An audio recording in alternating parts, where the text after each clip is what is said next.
और बद्रीनाथ जो है ना, ये देवताओं का पर्यटन स्थल है, यहां देवता घूमने आते हैं। वो बात बाद में ऐसी व्यवस्थित हो गई, 6 महीना मानव वहां घूमने जाते हैं, फिर 6 महीने के लिए अभी जब बंद हो जाते हैं तो देवता वहां निवास करते हैं। तो देवता वहां घूमने के लिए आते हैं, पर्यटन के लिए आते हैं। तो वहीं आपने देखा होगा कि बद्रीनाथ भगवान मंदिर के ठीक नीचे तप्त कुंड है, जहां माइनस टेम्परेचर में भी इतना गर्म जल अपने आप पहाड़ों से आता है कि उसमें लोग स्नान करते हैं, तप्त कुंड में। तो महादेव और श्री पार्वती जी नित्य तप्त कुंड में स्नान करने के लिए जाया करते थे ब्रह्म मुहूर्त में। एक दिन महादेव और पार्वती जी दोनों गए तप्त कुंड में स्नान करने, तभी देखा कि नन्हा सा बालक तप्त कुंड के बगल में सोया है और रो रहा है। पार्वती जी देख करके घबरा गई। जैसे ही बालक को उठाने गई, महादेव बोले रुक जाओ, ये कोई मायावी बालक लगता है, इतने विशाल पर्वतों के बीच में तप्त कुंड के पास ये नन्हा सा बालक यहां कैसे आ गया? ये कहीं किसी राक्षस की चाल तो नहीं, कोई मायावी क्रिया तो नहीं हो रही है, इसको गोद में मत लेना। परंतु पार्वती जो इतनी करुणा है, इतनी दया है उनके चित्त में, वो बोली आप तो ऐसी सोचते रहते हो, अरे नन्हा सा बालक, इतना ठंड पड़ रही है, रो रहा है और आप कह रहे हैं गोद में नहीं उठाऊं। तुरंत पार्वती जी ने गोद में उठा लिया, कंबल में लपेट लिया, बालक को हृदय से लगाया। अरे इतनी रात्रि, इतना ठंड पड़ रही है और ये बालक ऐसे उघारा सा बैठा है। महादेव बोले हमको समझ नहीं आ रहा है, लग रहा है कोई तो गड़बड़ी है। पार्वती जी बोली अब आप सोचते रहो, हम तो, हमारे हृदय का वात्सल्य भाव है, हम तो इस बालक को ऐसे नहीं छोड़ सकते। और पार्वती जी गई और उस बालक को ले जा करके उस स्थान पर बिठा दिए जहां महादेव और पार्वती बैठते हैं। महादेव बोले जल्दी करो, स्नान का समय हो गया है, ब्रह्म मुहूर्त का काल है, हमको और भी नित्य कर्म करने, जल्दी चलो स्नान करके अपना निवृत्त हो। पार्वती जी बोली ये बालक अकेले छोड़ के जाएंगे, रोएगा, इसको खेलने के लिए कुछ खिलौना देना। पर यहां बद्रीनाथ में कहां खिलौने आए? तभी वहां बेर का वृक्ष है, बेर को ही संस्कृत में बदरी कहते हैं, बदरी फल। वो बेर के वृक्ष से कुछ बदरी फल तोड़ करके उस बालक के पास रख दिए और उनको गेंद समझ करके वो बालक खेलने लगा। पार्वती जी बोली अब ये बालक जब तक इन गेंद से खेल रहा, हम स्नान करे आते हैं। जैसे ही महादेव पार्वती जी के साथ गए, तप्त कुंड में स्नान आदि किया, अपना नित्य कर्म नियम करके जैसे ही लौट करके आए तो उस स्थान का द्वार, मुख्य द्वार बंद था। खूब प्रयास करने पर भी वो द्वार जब नहीं खुला, महादेव ने क्रोध में भर करके जैसे ही उस द्वार को देखा, द्वार खुल गया। वो बालक तो वहां नहीं था, वही बालक शंख चक्र गदा पद्मधारी श्रीमन नारायण के रूप में तपस्वी की अवस्था में सामने बैठ गए। महादेव ने जाकर के कहा हमने पहले ही कहा था ये कोई मायावी बालक है, ये कोई सामान्य बालक नहीं है। लेकिन महादेव के नेत्रों में आंसू आ गए और प्रणाम करते हुए कहा श्रीमन नारायण आपको क्या आवश्यकता है तप करने की? आप क्यों तप कर रहे हो? इतना हट क्यों कर रहे हैं आप तप के लिए? ऐसा किस चीज की प्राप्ति के लिए, किस भाव की प्राप्ति के लिए आपको तप करना है? तब भगवान नारायण जो बात कहते हैं वो ध्यान से सुनिएगा। भगवान कहते हैं महादेव,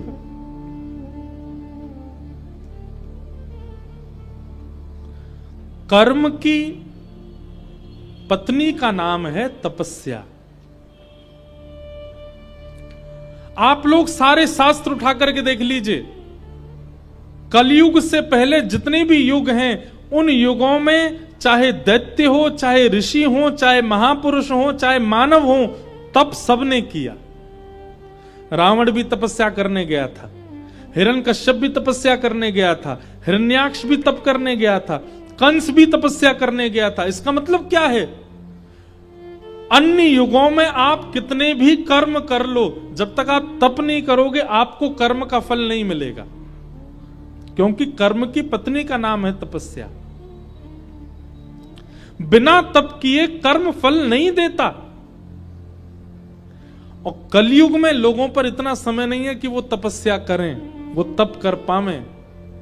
इसलिए श्रीमन नारायण भगवान कहते हैं, कलिकाल में जन्म लेने वाले हर मानव के नाम का संकल्प लेकर के मैं ही तपस्या में बैठा हूं, मैं तपस्या कर रहा हूं। मेरा, आपका, हम सब का नाम लेकर के श्री बद्रीनाथ भगवान ही तपस्या में बैठे। हम कर्म करते हैं, हमको फल मिल जाता है। तपस्या तो हमने की नहीं। कौन? क्यों? क्योंकि तपस्या साक्षात नारायण भगवान कर रहे हैं। इसलिए कम से कम आज आपका घर बन गया, आज आप धनवान हो गए, आज आपके बच्चे पढ़ लिख के विद्वान हो गए, आपने केवल कर्म किया, लेकिन किसकी तपस्या का फल आपको मिला? भगवान श्रीमन नारायण, बद्रीनाथ भगवान। इसलिए हर व्यक्ति को साल में एक बार, 2 साल में एक बार, 5 साल में एक बार बद्रीनाथ भगवान को धन्यवाद कहने जाना चाहिए कि आपकी तपस्या से हम जी रहे हैं नाथ, धन्यवाद। आज तक भगवान वहां तपस्या करने के लिए बैठे हैं। हम लोग कोई भी यज्ञ करते हैं, कोई भी अनुष्ठान करते हैं, उसमें हमारा नाम पूछा जाता है, गोत्र पूछा जाता है। इंद्रेश शर्मा नामनो हम, भारद्वाज गोत्र उत्पन्नो हम, सपरिवारो हम, सकुटुंबो हम, संकल्प लिया जाता है। उस संकल्प के कई कारण होते हैं। एक कारण यह भी होता है कि आपका नाम गोत्र श्री बद्रीनाथ भगवान को सुनाया जाता है, और आपके उस नाम गोत्र से बद्रीनाथ भगवान जल छोड़ के आपके नाम का तपस्या करते हैं। संपूर्ण ब्रह्मांड के प्रत्येक मानव के लिए तप कर रहे हैं। कौन? बद्रीनाथ भगवान। इसलिए उनका दर्शन करने हर व्यक्ति को जाना चाहिए, और दर्शन करके धन्यवाद करना चाहिए कि नाथ आप तपस्या कर रहे हैं हमारे लिए।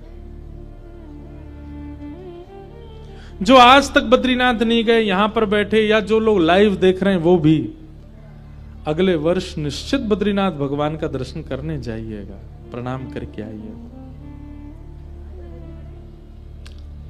तो ब्रह्म नदी कहते हैं सरस्वती को। सरस्वती का प्रवाह विश्व में सबसे कम प्रवाह है, शायद 1-1.5-2 किलोमीटर का ही है बस, और वो बद्रीनाथ में ही दर्शन होता है। बद्रीनाथ से आगे एक गांव है, उसका नाम है माना। वहां माना गांव में सरस्वती जी का उद्गम है। सरस्वती जी प्रकट होती हैं, प्रकट होकर के नीचे आती हैं, भीमशिला से आगे होकर के जाती हैं। उसके बाद अलकनंदा जी हैं, सरस्वती जी अंतर ध्यान हो जाती हैं। बस इतनी देर का ही दर्शन होता है।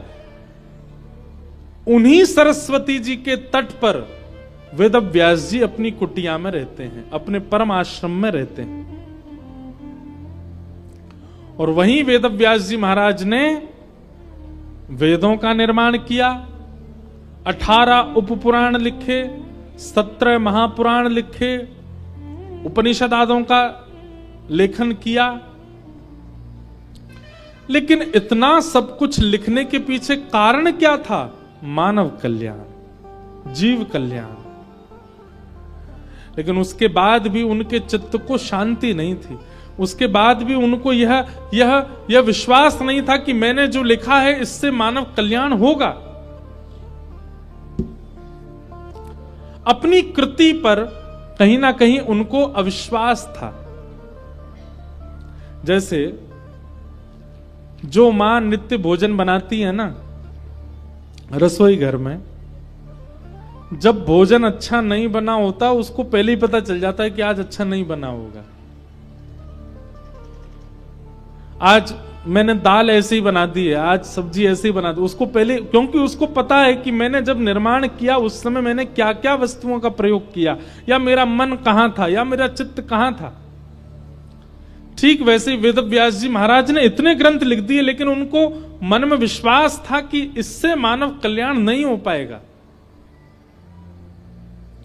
और इसी बात से वो चिंतित थे कि मैं ऐसा क्या लिखूं जिससे मानव कल्याण हो। तब वेदव्यास जी के पास श्री नारद जी का आगमन हुआ और नारद जी ने आकर के वेदव्यास जी महाराज को समझाया कि भवतानुदित प्रायम यशो भगवतो मलं ये नैवासौ न तुष्येत मन्ये तद्दर्शनम खिलम।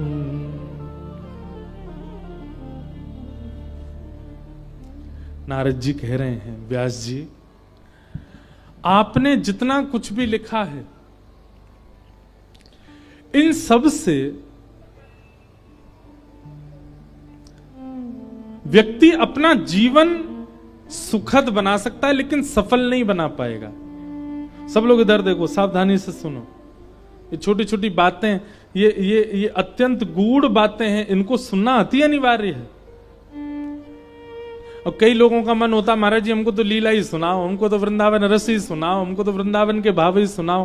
परंतु भैया रसगुल्ला खाने की क्षमता तभी आती है जब शुगर लेवल आपका बिल्कुल मीडियम हो, करेला खूब रज रज के खाया हो, घिया की सब्जी, तोरई की सब्जी भली स्वाद भरी नहीं होती, लेकिन सामान्य भोजन करके व्यक्ति जब जीवन जीता है ना, उसको 5-6 रसगुल्ला एक संग खिला दो तो उस पर ज्यादा प्रभाव नहीं होता। लेकिन जो करेला, घिया, तोरई आदि ये सब नहीं खाता, केवल चटपटा ही चटपटा, मीठा ही मीठा खाता रहता, बीमार भी बहुत जल्दी होता है। तो भगवान की लीला, भगवान की अद्भुत बाल लीला, भगवान की प्रेम लीला, ये सब तो चटपटा भोजन है, ये सब तो मीठे व्यंजन हैं। उससे पहले ज्ञान रूपी करेला, ज्ञान रूपी घिया, तोरई ये खाना बहुत जरूरी है। इसलिए सुनो, अब मैं मंच पे आता हूं या लोग मिलने आते पहले कहते महाराज जी कोई लीला सुनाइए, कोई ब्रज का भाव सुनाइए। अरे लीला, ब्रज के भाव ये सब सुनने की क्षमता तब आएगी जब ज्ञान की औषधि पी लोगे। नहीं तो वह लीला चित्त में आने के बाद स्थिर नहीं रह पाएगी, अस्थिर हो जाएगी। इसलिए ध्यान से सुनो। नारद जी महाराज आकर के वेद व्यास जी से कहते हैं, व्यास जी आपने जितने भी ग्रंथ लिखे हैं, क्षमा कीजिएगा, उन सबसे मानव के जीवन का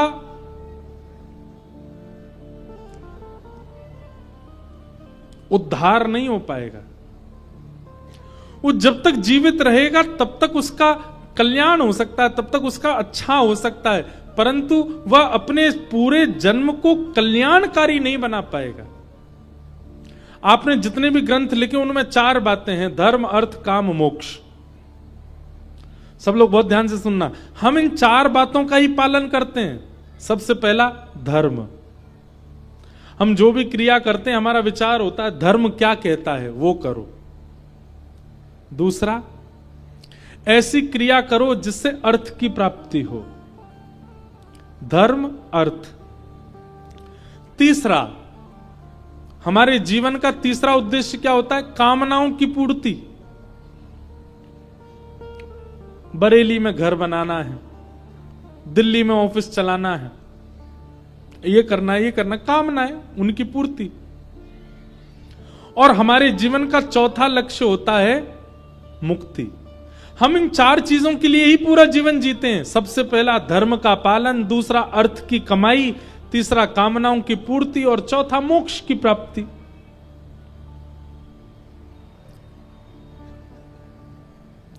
बालक जब छोटे छोटे होते हैं ना, तब धर्म का पालन करते हैं।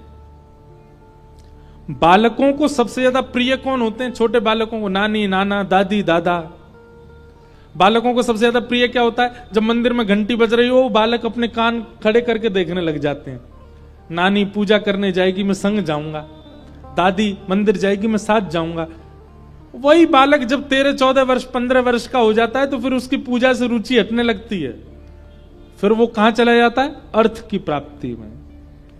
अब अर्थ की प्राप्ति कैसे हो, उसके लिए वो कर्म करता है, पढ़ाई करता है, जॉब करता है, बिजनेस करता है, जो भी करे।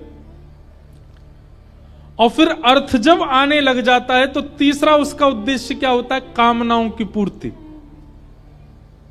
उससे ब्याह करना है, उसी से ही ब्याह करना है।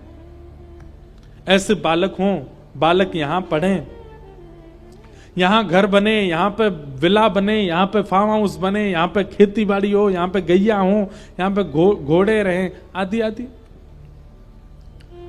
और जब सबसे थक जाता है तो उसकी एक ही कामना रह जाती है, क्या? अब मुझे मोक्ष मिल जाए। इन चार कामनाओं में ही पूरा जीवन जीते हम लोग, धर्म, अर्थ, काम और मोक्ष। नारद जी महाराज कह रहे हैं, वेदव्यास जी आपने जितने भी ग्रंथ लिखे, इन चार चीजों को घुमा फिरा करके कैसे अच्छा बनाया जाए, आपने यही लिखा है, इसलिए आपका मन अशांत है। वेदव्यास जी बोले, अशांत मतलब इन चारों के अलावा भी कोई कामना हो सकती है क्या? इन चारों के अलावा भी हमारे जीवन का कोई उद्देश्य हो सकता है क्या? पांचवा उद्देश्य? तब नारद जी कहते हैं, हां। और वो पांचवा उद्देश्य यदि किसी का बन जाए तो ये चारों समाप्त हो जाते हैं, फिर इन चारों की इच्छा नहीं होती। और वो पांचवा उद्देश्य क्या है? प्रेम।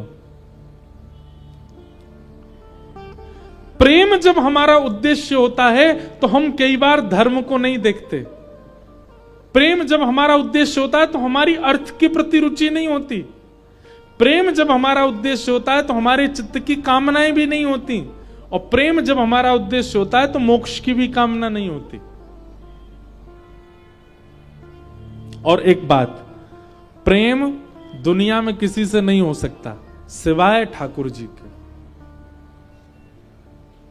आप कहीं ये सोचो कि महाराज जी उस प्रेम की चर्चा कर रहे हैं जो पल्ली वाली गली वाली किसी से हो गया हमको, नहीं, वो प्रेम नहीं है। आप सोचो महाराज जी उस प्रेम की बात कर रहे हैं जो हमको अपने बच्चों से हो गया है, पत्नी से हो गया है, वो सब शुद्ध प्रीति है, प्रेम नहीं है। वो बुरा है ऐसा मैं नहीं कह रहा हूं, पर प्रेम के समान पवित्र है ये बात मैं कहूंगा कि वो नहीं हो सकता। प्रेम तो अत्यंत पवित्र होता है और प्रेम केवल ठाकुर जी से होता है और किसी से नहीं। नारद जी महाराज कहते हैं, व्यास जी आपने सब कुछ लिखा लेकिन आपने प्रेम का वर्णन नहीं किया, इसलिए आपका चित्त अशांत है। प्रेम का वर्णन करो।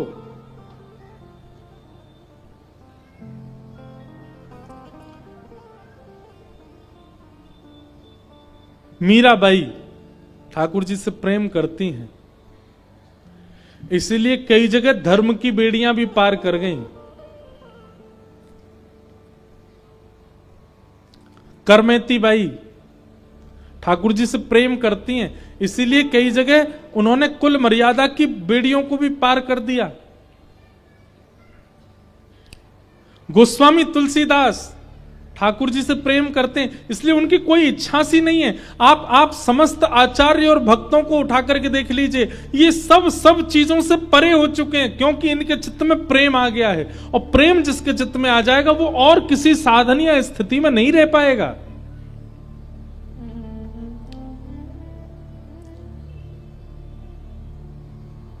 प्रेमी का तो एक ही उद्देश्य होता है, धर्म भी प्रेम है, कमाना भी प्रेम है, लुटाना भी प्रेम है और मुक्ति भी प्रेम है। हमारे ब्रज के ब्रजवासी वो ठाकुर जी ते जाके यूं कह दें, बोले लाला तो कृपा करके यदि हमें कछु देना हो तो एक ही वरदान दे दियो। कहा, हे बांके बिहारी, हमारे जीवन के जितने भजन हमने किए, जितनी परिक्रमा हमने करी, जितनो साधन हमने कियो, सबन को फल एक ही दे दियो लाला। बोले कहा, दोबारा ते वृंदावन में ही जन्म दे दियो, हमें मुक्ति नहीं चाहिए। ब्रजवासी मुक्ति की कामना नहीं करते। मुक्ति कोई सामान्य बात नहीं है। मुक्ति के लिए दुनिया में कौन नहीं भागता,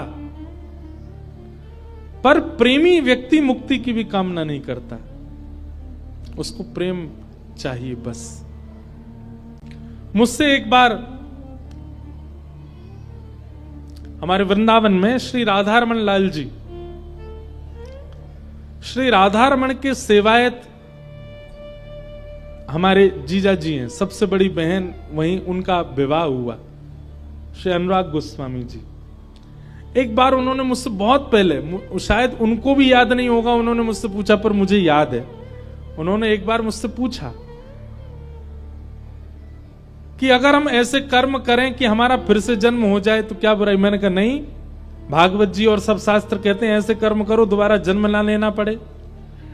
तब उन्होंने एक बहुत अच्छी बात कही, बोले देखो भैया, वृंदावन में जन्म मिले, ब्रजवासी घर में जन्म मिले, श्री लाल जी को अपने भुजा में उठाने को अवसर मिले, श्री लाल जी को अपने हाथन पोशाक पहनाने को अवसर मिले, श्री ठाकुर जी राधारमन जी को चंदन लगाने को अवसर मिले, श्री ठाकुर जी को इत्र सेवा करवे को अवसर मिले, और श्री ठाकुर जी की नित्य आरती करनो और सामने बैठ कर के प्रसाद पवावे को अवसर मिले, ऐसा जन्म तो हमें बार बार चाहिए। आप तो कथा में ऐसी कोई युक्ति बताओ जैसे दोबारा जन्म हो। उनकी वो बात, उन्होंने कम से कम 6-7 साल पहले मुझसे ऐसी बात कही थी, वो मेरे आज तक याद है। तब से मेरा कॉन्सेप्ट भी बदल गया, मुक्ति नहीं चाहिए, जबकि श्रीमद् भागवत मुक्ति प्रदान करती हैं, पर भैया हमारी पूरी योजना ऐसी बन जाए कि मुक्ति नहीं चाहिए। बोले तो फिर क्या चाहिए? हे नाथ कृपा कर दियो। बिसौली वालन के काजे तो बात अलग है, हमारे काजे बात अलग है। आप लोगों को तो ये कहना है ठाकुर जी से, नाथ यदि हमारे पुण्य इतने है गए हो तो हमको मुक्ति दे देना, पुनर्जन्म ना हो। लेकिन यदि कृपा कर दें, मुक्ति मिल जाए तो अच्छा, परंतु दूसरों यदि कोई ऑप्शन हो देवे के काजे तो अगलो जन्म फिर से दे दियो, पर अब की बार वृंदावन में दे दियो, ब्रज वृंदावन में है जी।